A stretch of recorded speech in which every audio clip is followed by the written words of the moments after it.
À toutes et à tous, bonjour. Ndeketeyo, un Sénégalais a été tué par le virus Ebola. Vous le décodez, le journal de la tribu dit Bilay Walay Talay. À la une du journal du groupe des médias, c'est Serine Fall, Sénégalais vivant en Guinée-Conakry, qui explique comment Ibrahima Niang est mort d'Ebola. Et ce que tient à révéler également Serine Fall à mon confrère Elad Cheikh Antasek de la tribune porte sur la mauvaise gestion de la fièvre Ebola aux frontières du Sénégal. Et pour la petite histoire, Serine Fall, toujours dans la tribune, explique qu'au poste frontalier du Sénégal, des carnets de santé sont délivrés par des coxeurs. Et au sujet de Félix Zalé, la tribune retient tout simplement et tout bonnement le montre sévit toujours sur la mise au gnouf du dire pub de la tribune. Le biétiste du journal parle de monstres et c'est petit. Quand même, ce qui est malheureux d'après Birima, le biétiste de la tribune, c'est de savoir le syndicat des journalistes moribonds et Nyerhouniébé s'érige en donneur de leçons. Mais la leçon à tirer dans cette histoire de mise au gnouf de Félix Zalé, d'après Bougane Gueye Dany dans la tribune, est que tout ceci est prémédité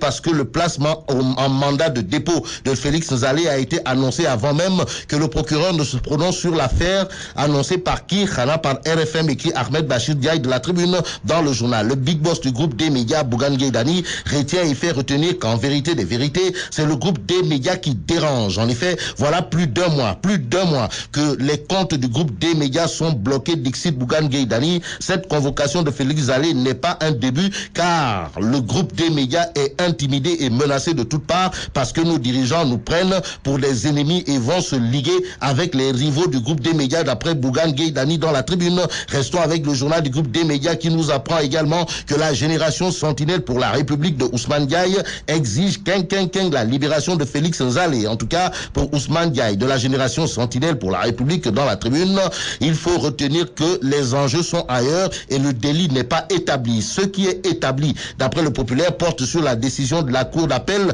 au sujet de la bataille pour la mairie de Podor. En tout cas, la Cour d'appel introduit Racine, tandis que Aïssata Tall Sall saisit la Cour suprême. Voilà le titre qui barre la une du populaire. Dans le journal, c'est Mamadou Racine qui dit que oui, je suis nouveau maire de Podor, oui, Ngapatingololi, action-réaction. Aïssata Tall Sall qui multiplie par 0 le fait Mbote de Racine soutient, je reste maire malgré cette pseudo-décision. Wakumba, mais la grosse bizarrerie aux allures de Tchakhan et de Tapalé dans la décision de la Cour d'appel bombardant le bonnet d'âne des locales à Podor au poste de maire de la localité selon le populaire est que 4 des 9 magistrats boudent la délibération. Pape Ousmane Diallo, Abdourahmane Aou, Pape Alioune Sané et Momar Sidibé ont quitté la salle au moment du délibéré, informe le populaire, ce qui sans contour ni détour veut dire d'après enquête le journal qu'on est dans la grande confusion parce que Racine Sy a tout l'air d'un maire Nyerhouniébé et Ndoumbelan selon enquête le journal qui rappelle que seuls 5 juges élisent Racine Sy.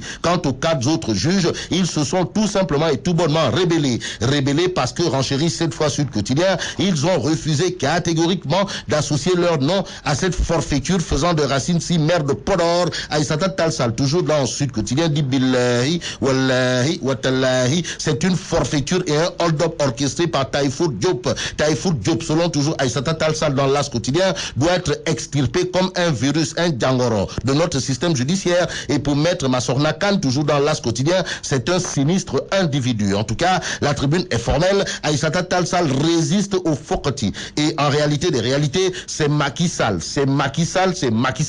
qui arrache la mairie de Podor à Aïssata Tall Sall, écrit la tribune. Ce qui, d'après Direct Info, veut signifier qu'à Podor, la volonté populaire a été confisquée parce qu'à la place de celle qui a remporté le scrutin du 29 juin, on veut installer par la force de l'imbam le bolet d'âne, en l'occurrence Racine Sy, si on en croit Direct Info. Restons avec le journal. Pour terminer, en effet, Direct Info écrit la CA 2017 en gestation avec à la clé Moubarak Lo et Ndamal Kadior. Bon, Ndamal Kadior et Moubarak Lo à l'assaut de Macky, mais lach dong de est-ce pour du beurre simple ou du beurre d'or? En tout cas, en matière de lutte, il faut tout simplement savoir que Yobente Galgal ou Boulam.